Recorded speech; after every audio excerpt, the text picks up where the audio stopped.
Welcome to the next video in network science. This is video 4, I believe, in which we're going to continue with the practicum. So I'm going to go search for ChatOx network and get to the GitHub repo, which I believe is this right here. Then we're going to go to the practicum.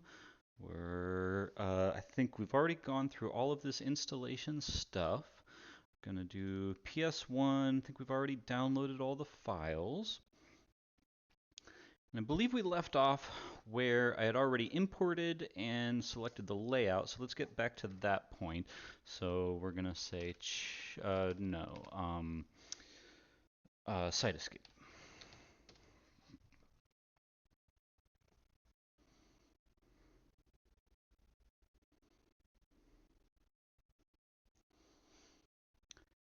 And we're going to again import the, so I don't want to save, I just want to import.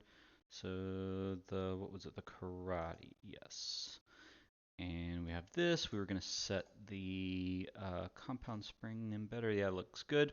Okay, so we're finally going to now think about, actually maybe I do want to do that. So if I then scroll down here, and I don't need this pane to be quite so big, but it's just going to stay okay. So what are we doing? We are going to determine which are the two nodes with the largest degree use tools analyze network. So we'll come over to tools analyze network. It says do not check directed, so I don't. And this is probably not a good dimension, so maybe we'll do something like this. Okay. Now it shrinks. So, okay. And then what are we going to do? Right. So we're looking for the largest degree. We can look down here and see we've got a bunch of statistics. And it would be great if one of the columns were labeled degree. It is, 17, degree 17. And so, oops, not what I intended to do.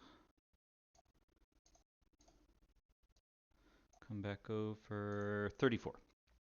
So if I look for 3434 president, great, that is the largest degree. And seems like that's another one.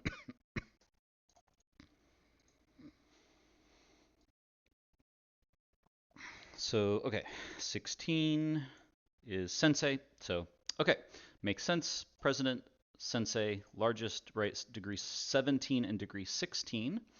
So what next? Well, we're going to include in our report, I'm not actually going to write up my report, I'll just talk it out. This graph plus a brief paragraph indicating what are the two top nodes having the largest degree. Why are they so connected? Well, this is a karate club. Looks like, this is 34 members with links representing interactions between members outside the club. Well, it would just make intuitive sense that the sensei, the sort of teacher of the karate club, would be a pretty popular person, lots of connections, and the president, you probably have to be the most popular, right? To if there's even a sort of electoral system or something, just whoever is the most social person is probably going to become the president. So that makes good sense. So, okay, let's move on to the next. So, indicate one person that has degree larger than d equals 9, which I would assume means degree equal to 9. So, I guess we could just kind of do this all over again. It looks like it's still sorted, so 33 has degree equal or greater than 9. Can we find vertex number 33 in the diagram? There. Okay, yep, looks like pretty good degree quantity. What do we do next? We then select add text annotation. Right click any blank space and add text annotation. Okay, and put the text in red, so I guess we're just going to say that the person has a degree greater than 9, so we'll say degree more than 9. And we text in red. So can we, okay. Red text, select OK. Seems like kind of a strange font, so let's just give it a cleaner font. Not that it matters. Okay, and I guess we're supposed to label vertex 33, so we'll put the label over there. Okay, fine. And then, okay, the compound spring embedder is an algorithm derived from force-directed graph layout algorithms. Read the Wikipedia page on force-directed graph drawing and explain in one paragraph in your own words how this works. So let's come over here, look at this.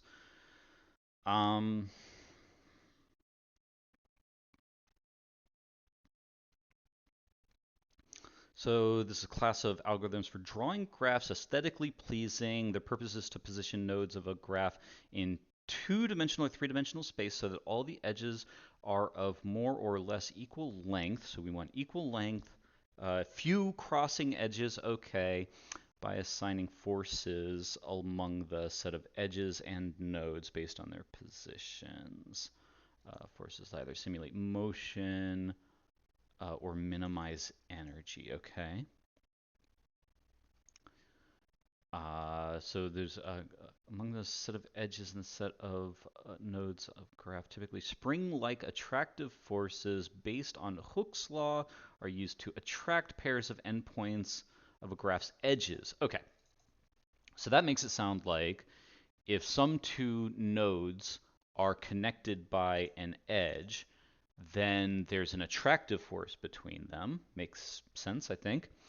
Whilst obeying Hooke's law, so what, like, I guess as they get closer together, they'll repel each other, but if they get very far apart, they'll attract each other, something like that, like a spring. Okay, and then simultaneously, repulsive forces act like those of electric Coulomb's law are used to separate all pairs of nodes. So I guess any two nodes, whether they are connected or not, then have a repulsive force. I guess based on Coulomb's law, so the closer they are, the more they repel. So I guess if we try to sort of diagram, let's think about, so if we draw a node here, let's just draw a system with 4 nodes, and let's say that they are all connected to like a central node, just for diagram purposes. So maybe I'll sort of do this, well, this, that's not great, but it will. Okay, and so if we imagine that all of the connected ones feel an attractive force, then that's why these things get close to each other, but not too close to each other, because it's kind of like a spring, and these are like springs in equilibrium, so that these are sort of like pulling towards each other, I suppose, in a sense, kind of like a spring, but when they get close enough, then the spring pushes back the other way, something like that. And then these two, because they are not connected by an edge, then they will repel each other. So they're trying to get away from each other. But then these two are also trying to repel each other. And also these two are trying to repel each other. When they get far enough away, the force slackens. When they are very close together, the force increases, so that you'll basically, like, right, if you let this kind of run arbitrarily long, then all of the sort of forces will find the kind of minimum force state, so to speak. That would be like the minimum energy state. But whatever, in any case, you get like, basically the point is that by like having all these forces that kind of push things around and reach an equilibrium, then they'll kind of take an equilibrium when they get like not very far apart, not very close together, no crossing edges because they're all repelling each other, and and in this particular case, it'll even be symmetric, although, for a more complicated graph, it won't be. But in any case, that's the sort of idea. And so to explain this, we would kind of like just do some little write-up about all of those ideas. And I guess that's the end of that portion of the assignment. So let's move on to part 2. So we'll open a graph representing tortoises in the Nevada desert. It's interesting because they're assumed to be solitary, but this report or study shows how much they are sometimes social. Graph is a projection of a bipartite graph. So a bipartite graph is kind of a graph theory concept where like you can separate the nodes into two different groups and like all your edges run from one group to the other. I'll explain that more if it becomes necessary, but at least for now I'm gonna not talk about that too much. I'm not sure exactly what it means by a projection of the bipartite graph, but in any case, we're not going to worry about that. Um, and also, I guess tortoises and burrows. I guess that's kind of maybe that has something to do with the projection. But in any case, let's just do the first step. So we're going to import this network from file. So I'm going to come over here and we're going to import the tortoise data. And I guess that's that. I don't. No, I want this to be a new network collection. Okay. And so we get this. So network collection keeps it separate from the karate graph. Layout prefuse force direction, so it loaded that automatically, so I don't need to do anything there. To extract a subgraph, select some nodes and use this from selected nodes all edges. Okay. Report extract. Oh, I see. Okay, yeah. So this is how to extract, and then it wants me to extract. Uh,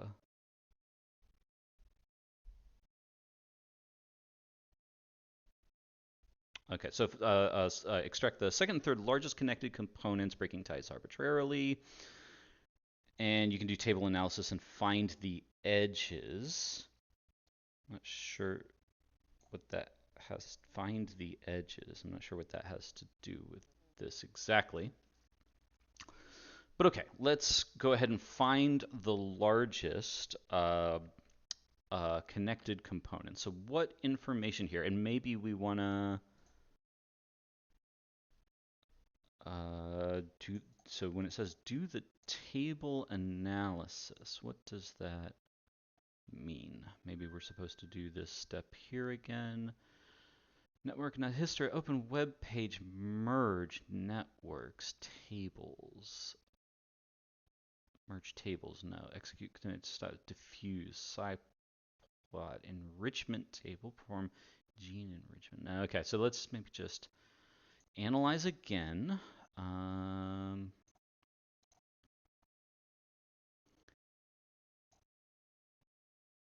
Find the edges. I'm not sure exactly what that's saying. We got the edge table here. Between some metrics that I'm not super sure of, but then we've got the node table. Be nice if I could select the okay, well there's no largest subnetwork. That seems to work. So, okay, so I've selected the largest, but I don't want the largest, so maybe I'll just delete the largest. And now of what's left over, do it again. So what do I do here? Right, what did I just do? No, right, nodes, largest network. Okay, cool. And so now I've selected that. Okay, but I did not select the edges. So this is the second largest. I do that. Now the edges are selected, so that's probably good. I wonder, right, maybe do the table analysis, find the edge. I still don't know exactly what that means. But in any case, so now I want to extract this thing. So I'm going to go to File, New Network, Selected Nodes, All Edges. So File, New Network, Selected Nodes, All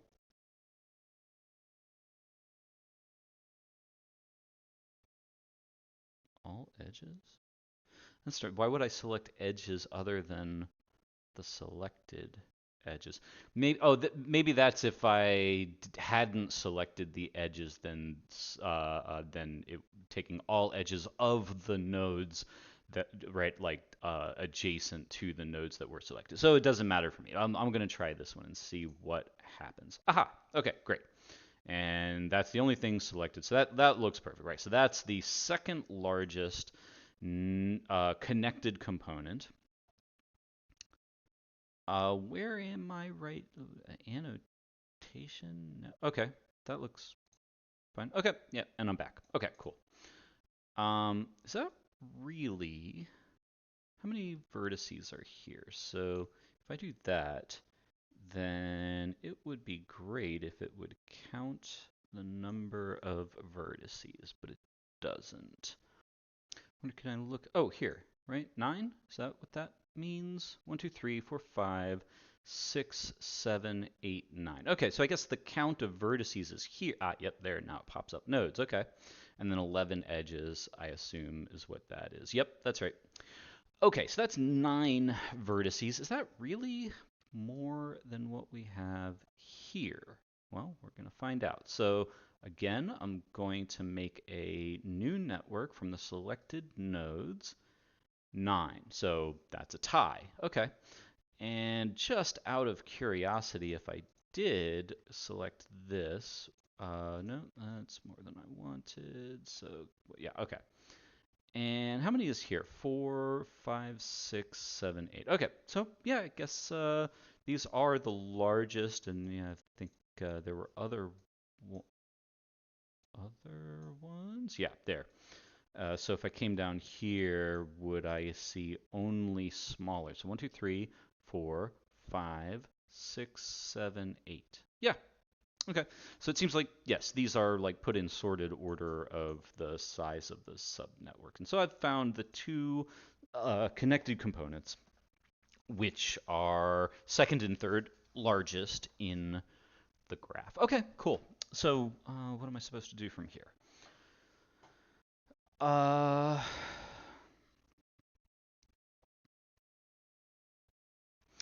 Extract the largest connected component that is a click. Now, I guess we'll have to say what a click is. A click is a collection of vertices that are all directly connected to each other.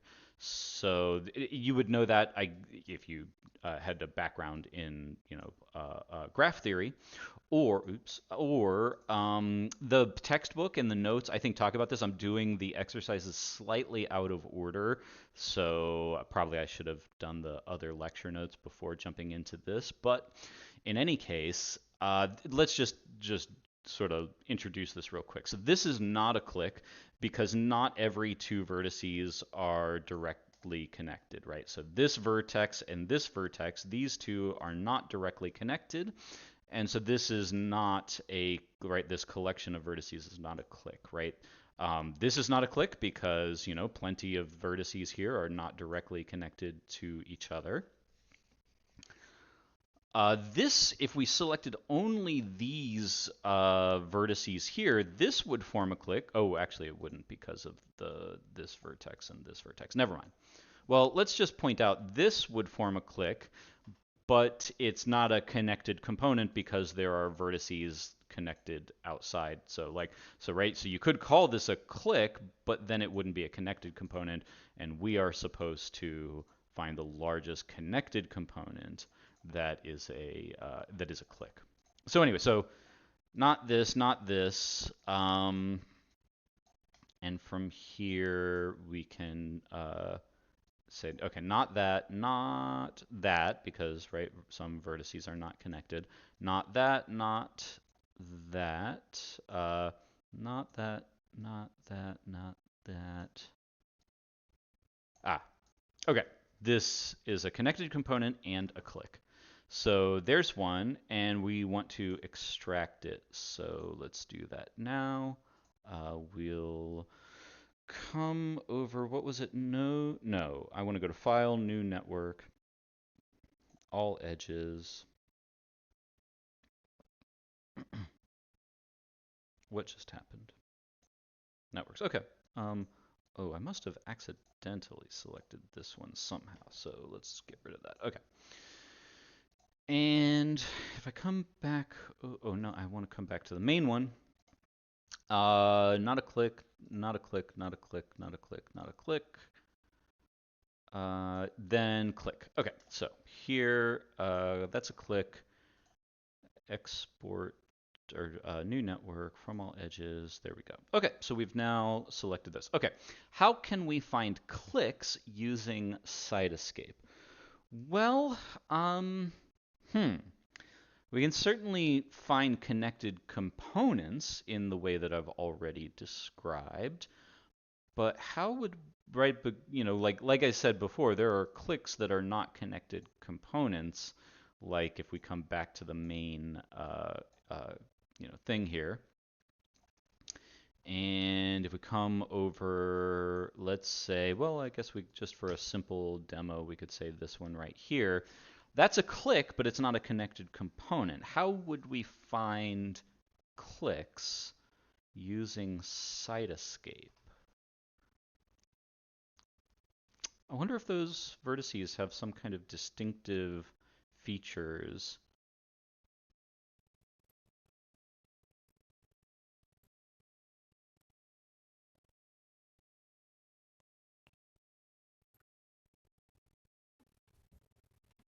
Yeah, I'm not seeing statistics that they all share, and so that makes me doubt that anything that would identify it as a click would be found in the node table. Between this, similarly, I don't think I see anything here. Are there features here? So we could do a histogram of I don't even know what, bar charts and so on. What's this contour and degree? Well, that's not exactly what we want. Frequency. Uh, hmm. Style. Annotate. Don't think there's anything there. I mean, obviously one answer is you can just do it by inspection, but that probably is not what is intended here. What menu options do we have? So remove duplicates, remove self loops, preferences, group properties?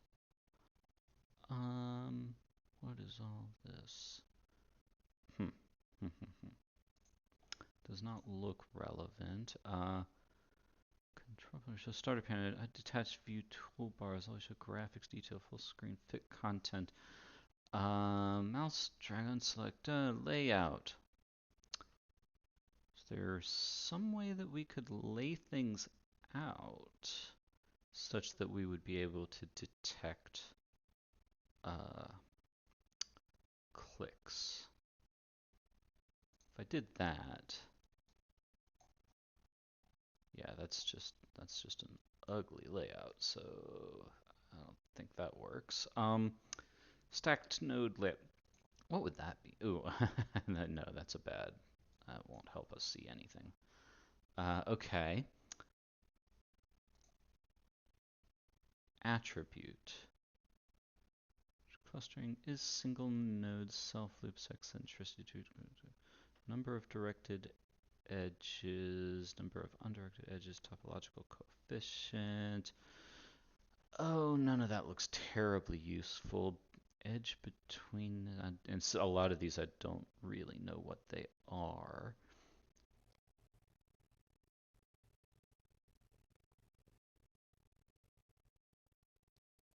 So I wonder if this is where cluster maker comes in. Autosome attribute clustering, node attributes for cluster.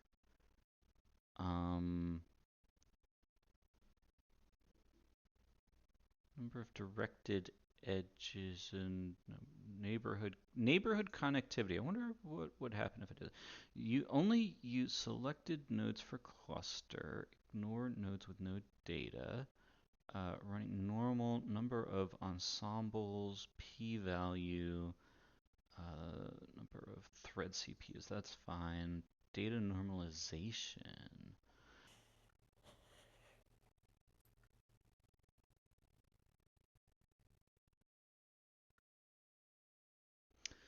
Well, let's just do it and see what happens.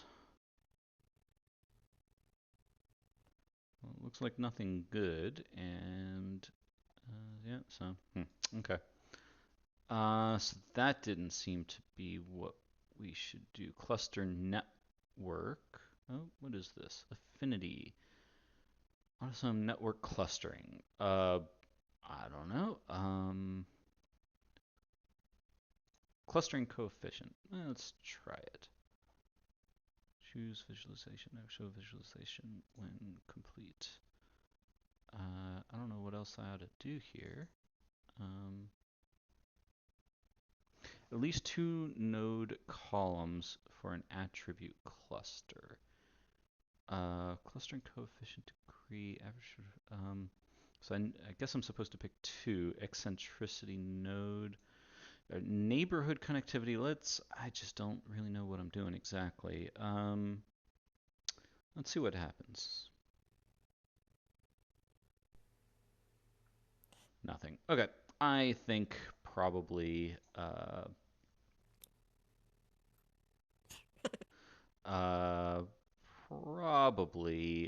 we're not supposed to use the clustering thing yet. Geez, don't know what this is, but okay. What else? Density, hair, best neighbor, dimensionality reduction, ranking from nodes, edges, page, some kind of page rank, visualization, create new network from attributes, heat map, k nearest neighbors, results from ranking clusters. None of this seems right. So web page, merge networks, analyze network, status diffuse, plot graph editor.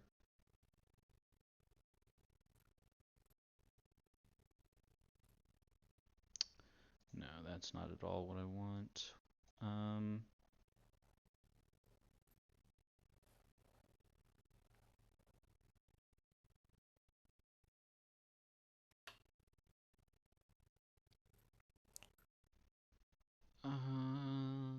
Degree filter, degree in, degree out is just not, no, this is not what I want.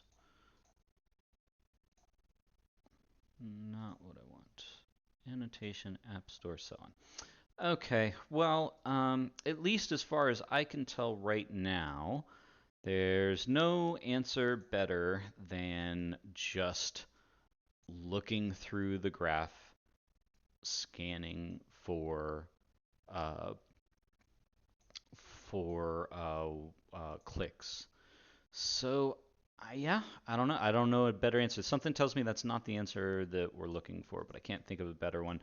So I might like look into it later, do some Googling, do some research, and see if I can't find a better answer than that later. But at least for now, that's the best I can think of. So at least for now, I'm going to move on to the next part.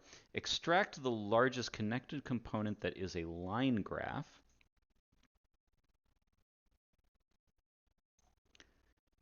I think maybe I want to go, if I did a grid and then I did compound spring. Oh man, yeah, this is kind of like disorganized the whole thing. Um, so maybe what I want to do then, since this is looking so disorganized, is again just select the largest subnetwork.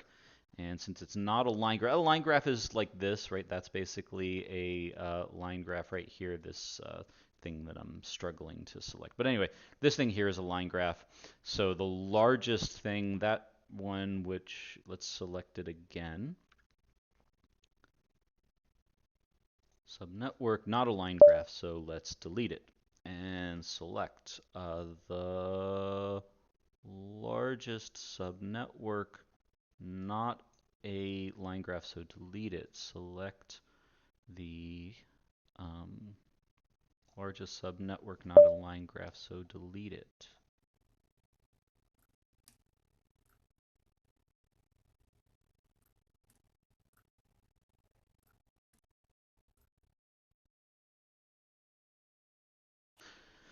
Now, this one does seem to be a line graph. It's a little bit unclear to me whether we would actually count it because it is a multigraph. It's got multiple edges between some two vertices, but I think I'm going to call this a line graph. And so this would be the largest connected component that is a line graph, so I'm going to go ahead and extract this. Okay. Let's go back to the main graph. Okay. And note you can zoom in and out. You can also use the panel on the bottom right of the screen to navigate the graph. That seems not true. Oh, maybe it means this. So something like that. So navigator, something like that. Okay. Anyway, I think, right, and then we would like, export as image if we wanted to export this as an image. I guess I'll go ahead and just do a quick run through of how that looks. So that would be network to image, and I guess that would just be this. That would be this one, which is not one that we're supposed to export to an image for this particular assignment. But I'm not even really going to do this. I'm just going to like just sort of explore what I could do to export as an image. So I'm going to export it as a PNG. That's a good file type. Put it wherever I want to put it. Zoom, I'm just going to, I guess if I wanted to, I could zoom out a bit, but it doesn't really matter to me. I'm not going to do this. Pixels, width, height, hide labels, no transparent background, yeah. Show all graphics details, yeah. So I would do that and export it and then go look for where I put it, which would be in my networks directory. But anyway, so I'm not actually going to do that, but that's what I would do if I were completing this assignment for real.